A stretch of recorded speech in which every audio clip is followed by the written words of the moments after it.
Destaque agora para o acompanhamento da comunidade migrante, que é desenvolvido pelo CEPAC, um tema para falarmos com Mariana Hancock. Cumprimento. Boa tarde, Mariana. Olá, obrigado por estar no programa Eclésia.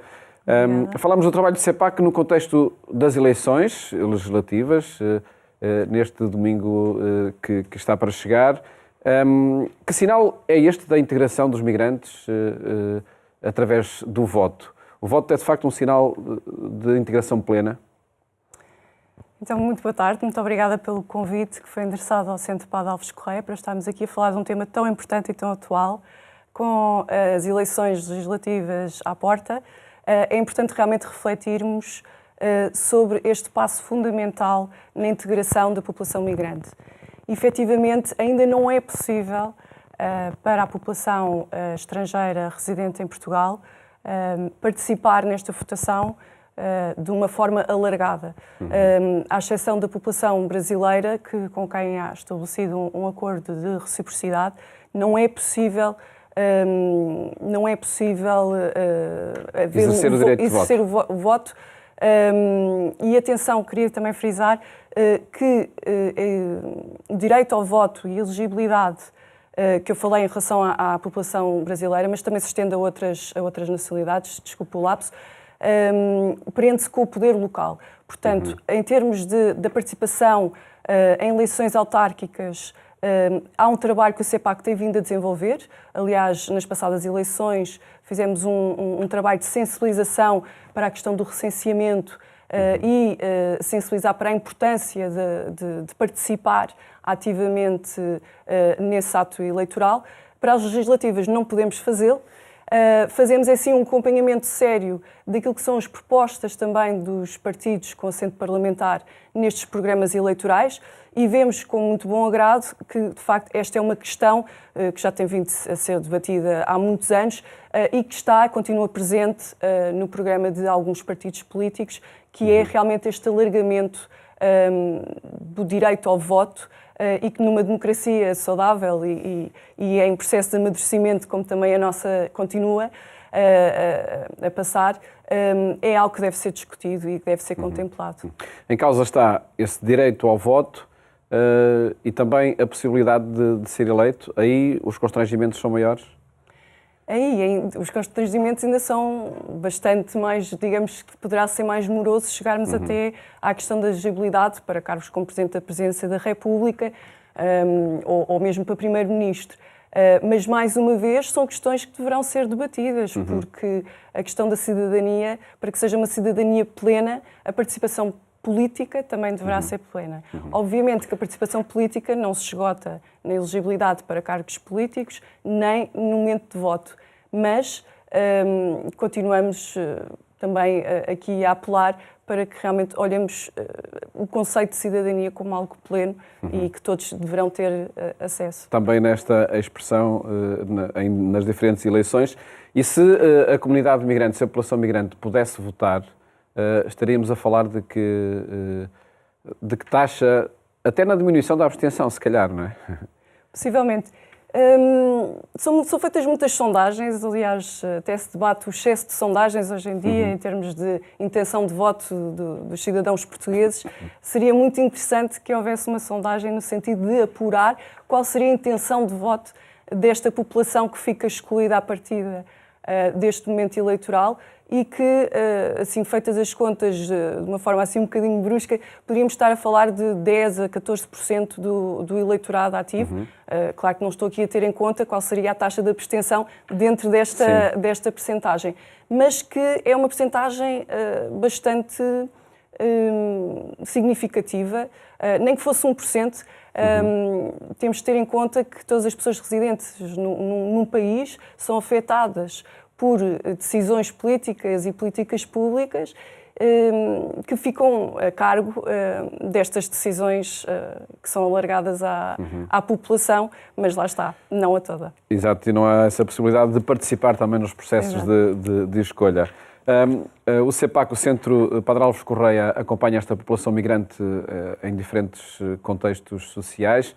Também nesta possibilidade ou não de votar, e qual é o interesse dessa população migrante nestas ocasiões de eleições? Aqui o importante é que a pessoa imigrante veja refletido as suas principais preocupações, os obstáculos que continua a vivenciar no sentido de acesso aos serviços básicos portanto, é também muito importante, seria importante que tivesse realmente um espaço, pudesse exercer de forma mais ativa esse seu direito de expressar as suas preocupações e de influenciar as políticas. Gostava também de frisar que existem outras formas de participação política, nomeadamente consultas públicas, e, portanto, também deixar o apelo que isso é uma forma de realmente nós conseguirmos incluir a voz de pessoas que não têm outra forma de o fazer, que ainda não têm.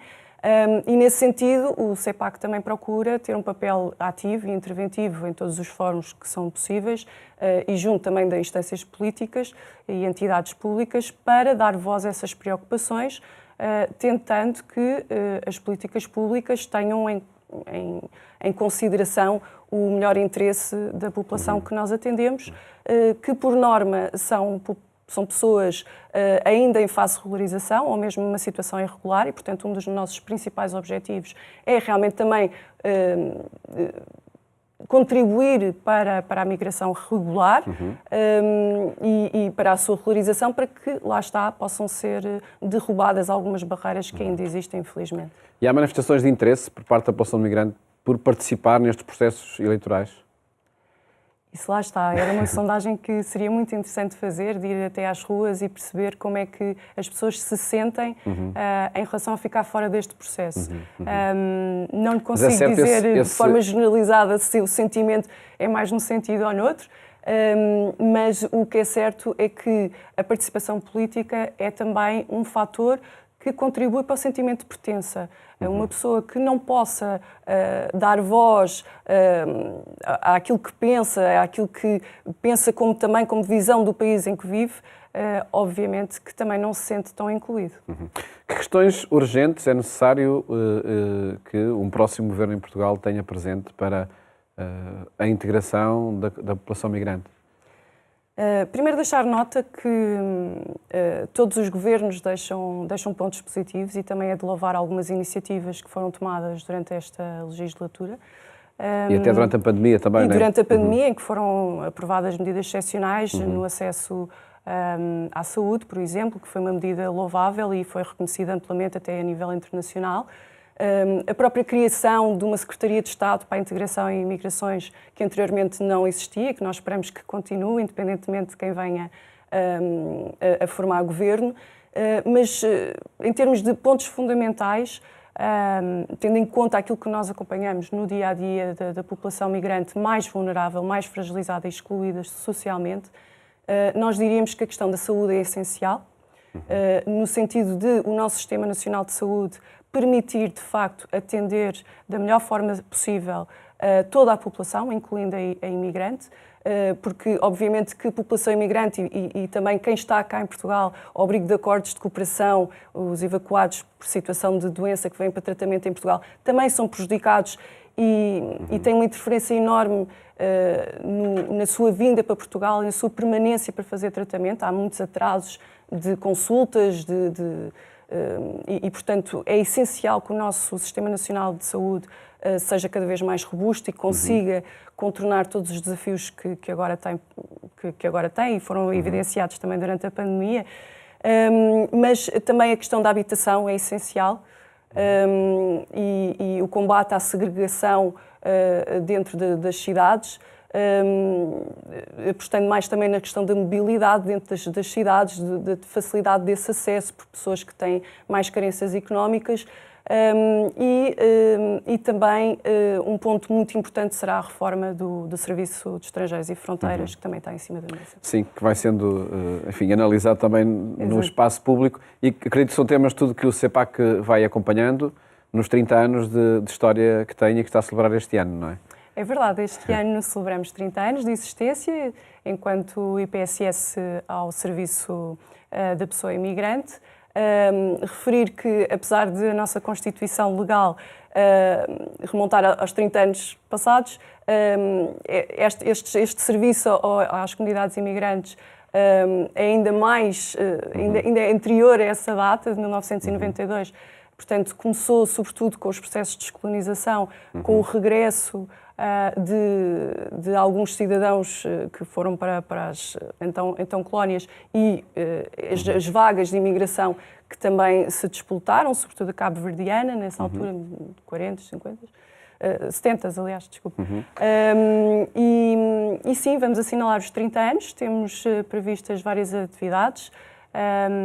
O nosso lançamento será já no dia 26 de março, que é a data em que, de facto, nós nos constituímos com o IPSS. E estão todos convidados a acompanhar-nos, a visitar o nosso site www.cepac.pt e a acompanhar nas redes sociais para poderem participar nas comemorações. E também acompanharemos aqui no programa Eclésia estas celebrações e o trabalho que a CEPAC vai desenvolvendo junto da população migrante. Mariana Hancock, muito obrigado por ter estado aqui no programa Eclésia. Felicidades para esse trabalho que desenvolvem todos os dias.